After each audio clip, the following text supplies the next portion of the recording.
LPU ప్లేస్మెంట్ల రికార్డులు సృష్టిస్తోంది. Final year student 2.5 కోట్ల ప్యాకేజ్ పొందుతున్నారు. 1700 మందికి పైగా ఎల్పియు స్టూడెంట్స్ 10 లక్షల నుంచి 2.5 కోట్ల ప్యాకేజెస్ పొందారు.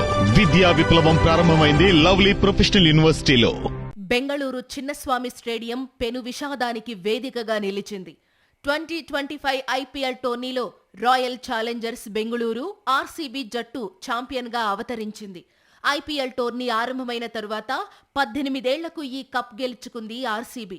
ఇన్నేళ్ల నిరీక్షణకు తెరదించిన ఆనందం ఆటగాళ్లలో ఉంటే వారి అభిమానులు మరింత రెట్టించిన ఉత్సాహంతో కేరింతలు కొట్టి సంబరాలు చేసుకున్నారు.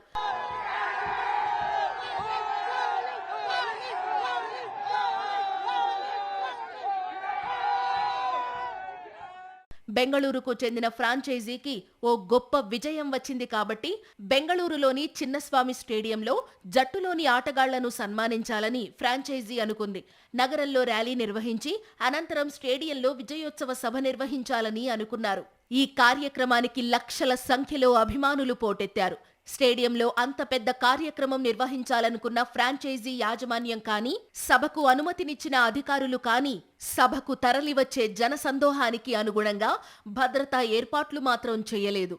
అసలు ఆ దిశగా ఆలోచన కూడా చేయలేదు. తమ అభిమాన ఆటగాళ్లను చూడాలన్న ఆతృతతో పెద్ద సంఖ్యలో అభిమానులు స్టేడియంలోకి వెళ్లేందుకు పోటీ పడ్డారు. 2 లక్షలకు పైగా అభిమానులు రావడం, స్టేడియం గేట్లు ఇరుగ్గా ఉండడంతో తొక్కిసలాట జరిగింది. ఈ దుర్ఘటనలో 11 మంది ప్రాణాలు కోల్పోయారు. మరో 35 మందికి పైగా తీవ్ర గాయాల పాలయ్యారు. క్రికెట్ ఆటపైన, ఆటగాళ్లపైన ఉన్న అభిమానంతోనే జనం స్టేడియానికి తరలివచ్చారు.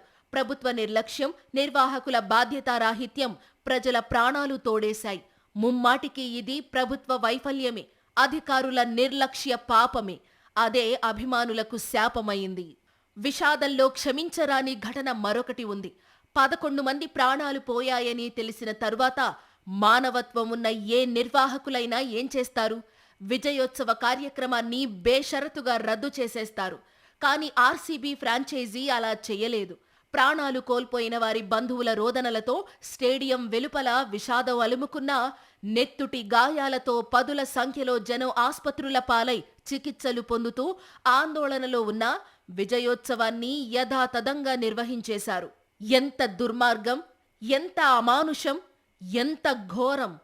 ఐపీఎల్ అంటేనే కోట్లకు కోట్లు చేతులు మారే లగ్జరీ ఆట. అంత ఖరీదైన ఆటలో అభిమానుల ప్రాణాలకు ఛాయిపాటి విలువ కూడా లేదనుకున్నారేమో నిర్వాహకులు. అందుకే మరణ మృదంగం మోగిన చోటనే విజయోత్సవం జరిపేసుకుని జబ్బలు చరుచుకున్నారు.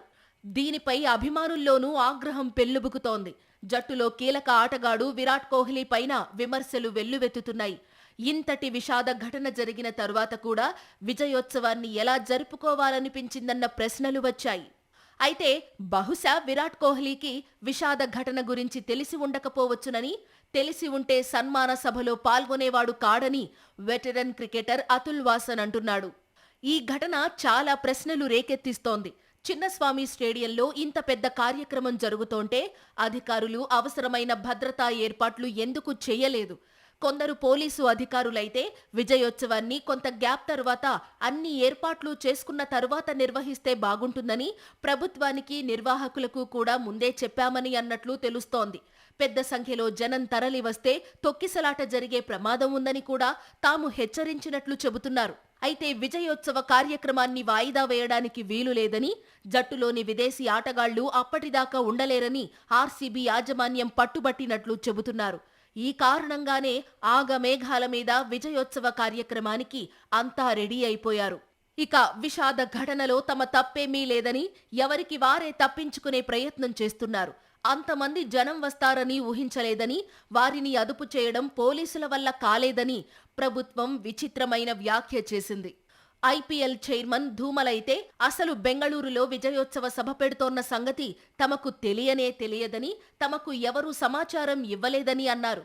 తాను ఆర్సీబీ ప్రతినిధులకు ఫోన్ చేసేసరికి స్టేడియంలో వేడుకలకు సంబంధించిన కోలాహలం వినిపించిందని, బయట తొక్కిసలాట జరిగిన సంగతి వారికి తెలియకనే వారు కార్యక్రమంలో బిజీగా ఉన్నారనిపించిందని, అందుకే తొందరగా కార్యక్రమం ముగించమని తాను చెప్పానని అన్నారు. ధూమల్ చెప్పేదే నిజమైతే ఆ ఫోన్ సంభాషణలోనే జరిగింది చెప్పి ఉండాలి కదా. తొందరగా కార్యక్రమం ముగించండని చెప్పడం ఏంటి? 11 మంది ప్రాణాలు పోతే కార్యక్రమాన్ని రద్దు చేసేయమని కూడా చెప్పి ఉండాలి ఆయన. కానీ ఆయన ఆ పని చేయలేదు. నిర్వాహకులు కార్యక్రమాన్ని ఆపలేదు. ఈ కార్యక్రమానికి బీసీసీఐకి ఎలాంటి సంబంధం లేదన్నారు ధూమల్. అంటే ఈ పాపంతో బీసీసీఐకి బాధ్యత కానీ పాత్ర కానీ లేదని చెప్పి చేతులు దులిపేసుకోవాలనే ఆయన అనుకున్నట్లుందన్న విమర్శలు వినబడుతున్నాయి. మృతుల కుటుంబాలకు 10 లక్షల రూపాయల చొప్పున పరిహారం చదివించి ఊరుకున్నారు ముఖ్యమంత్రి సిద్ధరామయ్య. ఇటువంటి ఘటనలు రిపీట్ కాకుండా చూస్తామని కోరస్ పాడారు deputy CM DK Shivakumar. RCB జట్టు ఆటగాళ్లకు నజరానాలు అందాయి. ఆ ఫ్రాంచైజీ యాజమాన్యానికి లాభాలు పెరుగుతాయి. వారి ఆనందం తమ ఆనందం అనుకున్న వెర్రి అభిమానులకు కన్నీళ్లు మిగిలాయి. తీరని దుఃఖం మిగిలింది. తొక్కిసలాట ఘటనలన్నీ కూడా అధికారుల నిర్లక్ష్యాలతోనే విషాదాంతాలవుతాయి. మన దేశంలో ఇటువంటి ఘటనలు చాలా జరిగాయి. ప్రతి చోట ప్రభుత్వాలు అధికారుల నిర్లక్ష్యాలే విషాదాలకు దారితీస్తున్నాయి.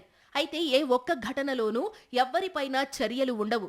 అటువంటి ఘటనలు పునరావృతం కాకుండా జాగ్రత్తలు ఉండవు. అందుకే పదే పదే సామాన్య ప్రజల ప్రాణాలను బలిపీఠం ఎక్కిస్తూ వస్తున్నారు.